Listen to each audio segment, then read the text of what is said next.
ஹாய்ங்க. இன்றைக்கி இறால் 65 எப்படி செய்யறதுனாங்க பார்க்க போகிறோம். என்னோடய ஸ்டைலில் செய்கிறேன். வாங்க வீடியோக்குள்ளே போகலாம். This video sponsor by SPO digital marketing.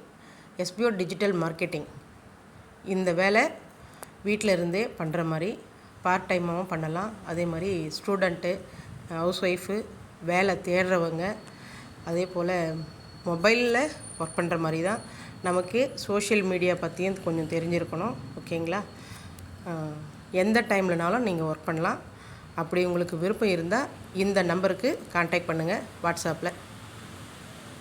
Skip பண்ணாதீங்க. பெரிய தப்பு. தினம் 300 ரூபாய் சம்பாதிக்க அரிய வாய்ப்பு. இன்ஸ்டாகிராம், ஃபேஸ்புக் பயன்படுத்த தெரிந்தால் போதும். Content post and content publishing மூலமா தினம் 300 ரூபாய் சம்பாதிக்கலாம். இந்த வேலை செய்ய 5 நிமிடம் போதும். Work training support, group communication support, all language customer live chat support, முக்கியமா சொந்தமா ஒரு பிசினஸ் ஸ்டார்ட் பண்ற அளவுக்கு உங்களால கற்றுக்கொள்ளவும் முடியும், சம்பாதிக்கவும் முடியும். இந்த வேலை வாய்ப்பு வழங்குவது 5 வருடத்திற்கு மேல ரன் ஆகிட்டு இருக்க நம்ம தமிழ்நாட்டு company school of business organisation private limited. மேலும் விவரங்களுக்கு டிஸ்கிரிப்ஷன்ல கொடுத்திருக்க நம்பருக்கு வாட்ஸ்அப் பண்ணுங்க. ஹாய்ங்க. இன்றைக்கி எறா ஃப்ரை செய்ய போகிறதாங்க பார்க்க போகிறோம். இப்போது நான் எறா க்ளீன் பண்ணி வச்சுருக்கேன். இதுக்கு தேவையான மசாலாக்கெல்லாம் எவ்வளோன்னு பார்த்துக்கலாம் வாங்க. ஓகேங்க.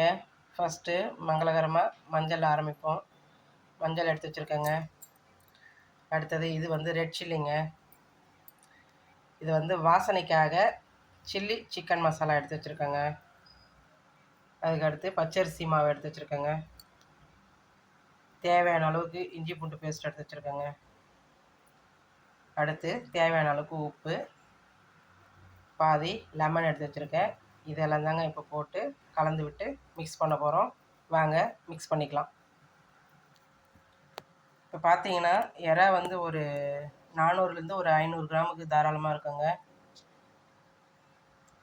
தேவையான அளவுக்கு உப்பு சேர்த்துக்கலாங்க. அடுத்து இஞ்சி பூண்டு பேஸ்ட்டு சேர்த்துக்கலாம். அடுத்து எடுத்து வச்ச மசாலா எல்லாத்தையும் கொட்டி கலந்துடலாங்க. கடைசியாக வந்து லெமனையும் பிசைஞ்சு விட்டுடலாங்க. கொஞ்சமாக விடுங்க, ஏன்னா ரொம்ப புளிப்பாகிடும். அப்புறமா கொஞ்சமாக பிசைஞ்சு விட்டுக்குங்க. வாங்க எல்லாத்தையும் கலந்து விட்டுடலாம். நல்லா கலந்து விட்டு ஒரு 1/2 hour இல்லைன்னா 1 மணி நேரம் ஃப்ரீசரில் வச்சு வைங்க. அதுக்கப்புறமா நம்ம எண்ணெயில் போட்டு பொரிச்சிக்கலாங்க. நல்லா மிக்ஸ் பண்ணி விடுங்க. ஓகேங்க. நல்லா ஒரு 1 மணி நேரம் கிட்ட ஃப்ரீசரில் ஊற வச்சு எடுத்துருக்கேங்க. எண்ணெய் தேவையான அளவுக்கு ஊற்றிக்கங்க. நல்லா எண்ணெய் காஞ்சிருச்சு. இதே மாதிரி சிம்மிலே போட்டு எடுங்க. ஓகேங்களா? ஏன்னா ஹை ஃப்ளேமில் வைக்காதீங்க, கருகிடும். ஓகேங்களா? கொஞ்சம் கொஞ்சமாக இந்த மாதிரி போட்டு அதுக்கப்புறமா கொஞ்சம் ஒரு மீடியம் இதில் ஒரு 5 மினிட்ஸ் அப்படியே திருப்பி திருப்பி விடுங்க. பார்த்து கடைசியாக எடுங்க. எப்படி இருக்குன்னு பாருங்கள். ஓகேங்க. எறா ஃப்ரை ரெடி ஆயிடுச்சு. இப்போது நம்ம எண்ணெயிலேருந்து எடுத்துடலாங்க. எறா 65 என்னோடய ஸ்டைலில் செஞ்சுருக்கேன். நீங்களும் ட்ரை பண்ணி பார்த்துட்டு எப்படி இருக்குதுன்னு கமெண்ட் பண்ணுங்கள். என்னோடய வீடியோ பிடிச்சிருந்தால் லைக் பண்ணுங்கள், ஷேர் பண்ணுங்கள், கமெண்ட் பண்ணுங்கள். மறக்காமல் என்னோடய சேனலை சப்ஸ்கிரைப் பண்ணுங்கள். மறக்காமல் பெல் ஐக்கானும் தட்டிட்டு போங்க. ஓகே ஃப்ரெண்ட்ஸ், நெக்ஸ்ட் வீடியோவில் பார்ப்போம்.